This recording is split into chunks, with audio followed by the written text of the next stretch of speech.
اچھا، تو آج ہم سورۃ النبا کی آخری بہت ہی گہری آیات پر بات کرنے والے ہیں۔ یہ وہ آیات ہیں جو ہمارے سامنے دو بالکل مختلف انجام، دو بالکل مختلف راستے رکھتی ہیں۔ اور یہ اتنا طاقتور موازنہ ہے نا کہ انسان کو اپنی زندگی کے بارے میں سوچنے پر مجبور کر دیتا ہے۔ اس سے پہلے کہ ہم تفصیل میں جائیں، ایک لمحے کے لیے اس بنیادی سوال پر سوچتے ہیں کہ آخر زندگی کا مقصد کیا ہے؟ اس کا آخری انجام کیا ہے؟ یہی سوال دراصل اس پوری صورت کے پیغام کا مرکز ہے۔ تو ہماری آج کی گفتگو کا خاکہ کچھ اس طرح ہوگا۔ ہم حقیقت کے ایک بیان سے شروع کریں گے، پھر دیکھیں گے کہ پرہیزگاروں کے لیے کیا کامیابی ہے اور انکار کرنے والوں کے لیے کیسا پچھتاوا۔ اس کے بعد امید اور خوف کے توازن کو سمجھیں گے اور آخر میں بات کریں گے کہ اصل دانائی کس چیز میں ہے۔ سورۃ النبا کی آیت نمبر 31 سے 40 تک، یعنی آخری 10 آیات، یہ فیصلے اور اس کے نتیجے کے بارے میں ایک بالکل صاف اور سیدھا پیغام دیتی ہیں۔ یہ کوئی کہانیاں نہیں، بلکہ یہ وہ ابدی حقیقتیں ہیں جنہیں سمجھنا بہت ضروری ہے۔ تو یہاں ایک بہت اہم نکتہ ہے۔ قرآن میں پرہیزگاروں کے لیے خوشخبری بھی ہے اور انکار کرنے والوں کے لیے وارننگ بھی۔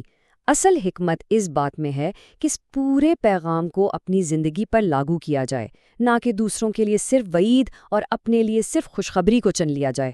چلیں اب پہلے راستے کو دیکھتے ہیں، یعنی ان لوگوں کا راستہ جو اپنے رب کو یاد رکھتے ہوئے زندگی گزارتے ہیں۔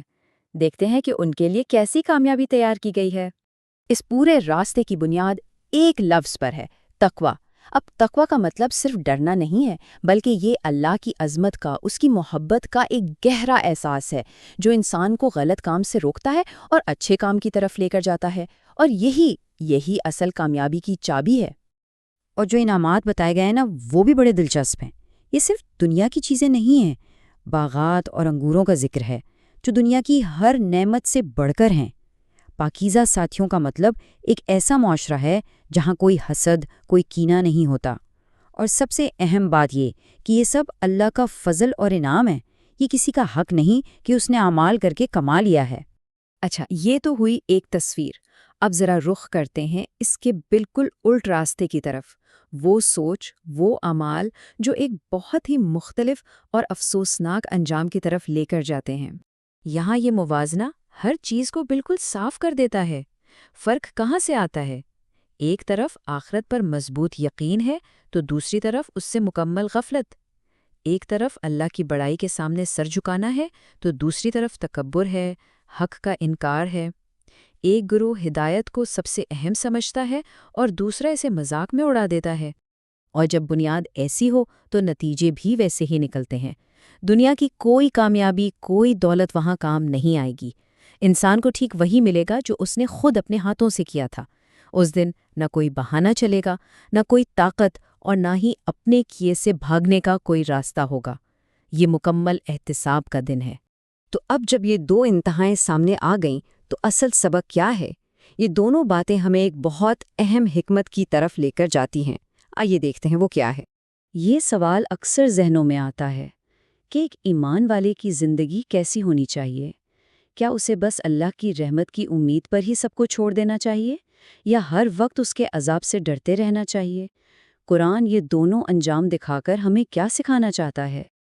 دیکھیں، اگر کوئی صرف امید پر ہی بھروسہ کر لے تو وہ عمل میں سست اور غافل ہو سکتا ہے، اور اگر کوئی صرف خوف میں ہی ڈوبا رہے تو وہ اللہ کی رحمت سے مایوس ہو سکتا ہے، اور یہ دونوں ہی چیزیں روحانی طور پر بہت نقصان دہ ہیں۔ تو حل کیا ہے؟ حل ایک لفظ میں ہے: اعتدال، یعنی بیلنس۔ ایک مومن کی زندگی امید اور خوف کے درمیان چلتی ہے۔ وہ اللہ کی رحمت کی امید رکھتا ہے، اسی لیے نیکی کے لیے کوشش کرتا ہے، اور وہ اس کے غضب سے ڈرتا ہے، اسی لیے گناہوں سے بچنے کی کوشش کرتا ہے۔ یہی سیدھا اور محفوظ راستہ ہے۔ اب ہم اپنی گفتگو کے اختتام کی طرف بڑھ رہے ہیں۔ یہاں ہم دیکھیں گے کہ اس گہرے روحانی توازن کو اپنی عملی زندگی میں کیسے لایا جا سکتا ہے۔ یہ جملہ، یہ انکار کرنے والے کی پوری زندگی کی کہانی کا خلاصہ ہے۔ یہ اس شدید پچھتاوے اور حسرت کی چیخ ہے جو اس وقت نکلے گی جب ساری حقیقت سامنے آ جائے گی، لیکن وقت ختم ہو چکا ہوگا۔ یہ خواہش کہ کاش میرا کوئی وجود ہی نہ ہوتا، میں بس مٹی ہوتا۔